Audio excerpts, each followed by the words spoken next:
घ्या ना. राम राम शेतकरी मित्रांनो, आपल्यासोबत आहेत राम माने सर नाणेगाव शिवारामध्ये. सगळ्यांना माहिती आहे महाराष्ट्रामध्ये आणि विशेष करून मराठवाड्यामध्ये मागचे 15-20 दिवस मुसळधार आणि पावसाने थैमान माजवलं होतं.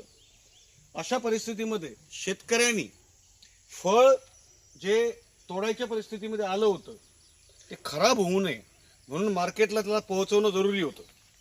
अशा परिस्थितीमध्ये शेतकऱ्यांनी त्याचा माल कसा मार्केटमध्ये पोहोचवला असेल हे आपण बघू आज. अशा परिस्थितीमध्ये इथून ट्रॅक्टर घेऊन जायचे. आता विचार करा तुम्ही, आज पाऊस उघडून 8-10 दिवस झालेत, इथून व्यवस्थित चालता सुद्धा येत नाही. अशा ठिकाणावरून सरांसारख्या लोकांनी इथून माल काढला, मार्केटमध्ये पोहोचवला, तरी मार्केटमध्ये त्याला भाव भेटत नाही. सरकारला लाज वाटायला पाहिजे. काय करते सरकार शेतकऱ्यांसाठी? फक्त एवढं म्हणते की निसर्गाने पाऊस आला आणि शेतकरी मेला. अरे फडणवीस, भुमरे, अशा ठिकाणी येऊन बघा, अशी परिस्थिती आहे शेतकऱ्यांची. लाजा वाटून द्या. तुम्ही विधानसभामध्ये बसता, ओरडता, कुत्र्यासारखे भोगता एक दुसऱ्यांवर. थोडासा शेतकऱ्यांचा विचार करा. काय चाललंय शेतांमध्ये, लोकांची काय परिस्थिती आहे. आता विचार करा, मी इथून चालू शकत नाही सध्या. अशा परिस्थितीमधून ट्रॅक्टर काढलेलं आहे. एक ट्रॅक्टर फसलं तर त्याला काढा, दुसरं ट्रॅक्टर नाव लागलं. अशी शेतकऱ्यांची परिस्थिती आहे महाराष्ट्रामध्ये.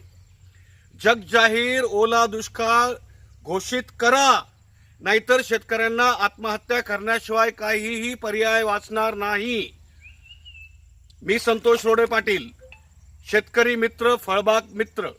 आम्ही फळबागांमध्ये उत्पादन वाढवून देण्यासाठी मरमर करतो शेतकऱ्यांसोबत, आणि ते उत्पादन वाढल्यानंतर शेतकऱ्यांचे काय हाल होतात हे अशा परिस्थितीमध्ये तुम्हाला दिसेल. सर, काही म्हणायचं तुम्हाला? काही आहेत तुमच्या संवेदना वाचल्या काही? आहे ना, नक्कीच. आम्ही एवढं पिकांना जीव लावायचा, फळं तयार करायची, आणि ज्यावेळेस अक्षरशः मार्केटला फळं घेऊन जाण्याची वेळ येते तेव्हा यावर्षी इतकं अतोनात नुकसान झालं. पूर्ण मराठवाड्यात तर अति नुकसान झालेलं आहे. आणि मला स्वतःला जो अनुभव आला आहे माल बाहेर काढताना, अक्षरशः आम्हाला 4-4 ट्रॅक्टर इथं लावावे लागलेत माल बाहेर काढताना. कारण नुकसान तर झालेलंच होतं, पण पूर्ण नुकसान होऊ नये यासाठी मी प्रयत्न केले. आणि खूप सगळ्या प्रयत्नानंतर थोडाफार माल माझा मार्केटला जाऊ शकला आणि त्यालाही जेमतेम भाव मिळाला. आणि ह्या अशी जर परिस्थिती राहिली तर नक्कीच मराठवाड्यातील शेतकऱ्यांना आत्महत्येशिवाय पर्याय राहणार नाही. सर, आपल्याकडे कुठली बाग होती? माझ्याकडे मोसंबी आणि सीताफळाची बाग आहे. आपण आता हार्वेस्टिंग काय केलं? आता मी हार्वेस्टिंग सीताफळ केलं आणि मोसंबीचा बाग माझा फळ गळून दिले सगळे, पाहू शकत नाही मला अशी परिस्थिती. सर,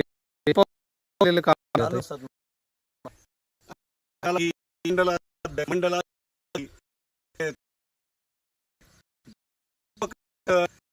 तर आजारी लोक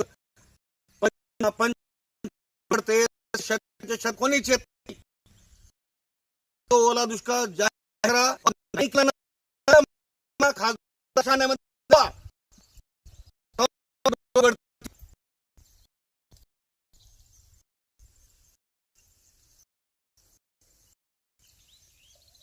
ही सगळ्या सरकारने भाग समजून सारखे लोक शेतकऱ्याचं काम करतो. मला कळतंय कलेक्टर अधिकारी बनून जीवनाच्या मध्ये अंतर आहे. डोळे बघा,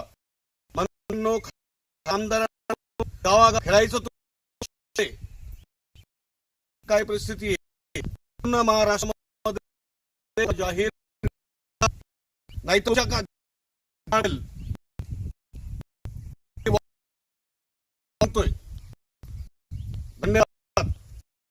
धन्यवाद.